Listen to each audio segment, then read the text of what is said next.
As a teacher, what is the scariest thing you have seen in the classroom?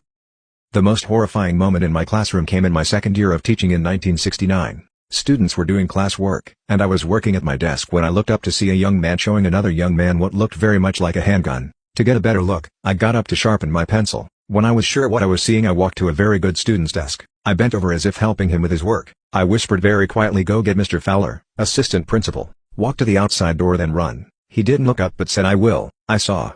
Next came the most horrifying part to me, trying to stay calm while wondering what Steve's intentions were, and how I could protect the most students if he did start shooting. Surprisingly, I thought more about how to protect them than about how to protect myself. Luckily, I never had to find out if my plans would work because Mr. Fowler came to the door and asked to see Steve in the hall. I held my breath as he got up and walked to the door, but nothing happened, and soon we heard them walking away. When we could no longer hear them, everyone started talking at once.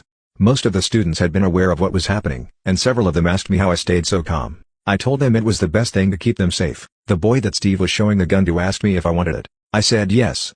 He told me that he put the safety on, and brought it to my desk where I opened the bottom drawer and he put it in. Not long after that, Mr. Fowler was back and asked if I knew where the gun was. I opened the drawer and he took it out. It dawned on me later that he was wearing gloves. He also told me outside the door that Steve admitted to planning to use the weapon on his math teacher. He had math next. The next period was my planning. I went immediately to the teacher's lounge, where I collapsed. I was shaking, and when my friends asked what was wrong, I told them that I just had a student with a gun in my classroom planning to use it on his math teacher, which caused all of my colleagues to freak out. When I calmed down again, I went to the office to ask if I could possibly go home for the rest of the day. The principal said they had already called a sub for me. I went home and took my dog for a very long walk to work off the nervous energy.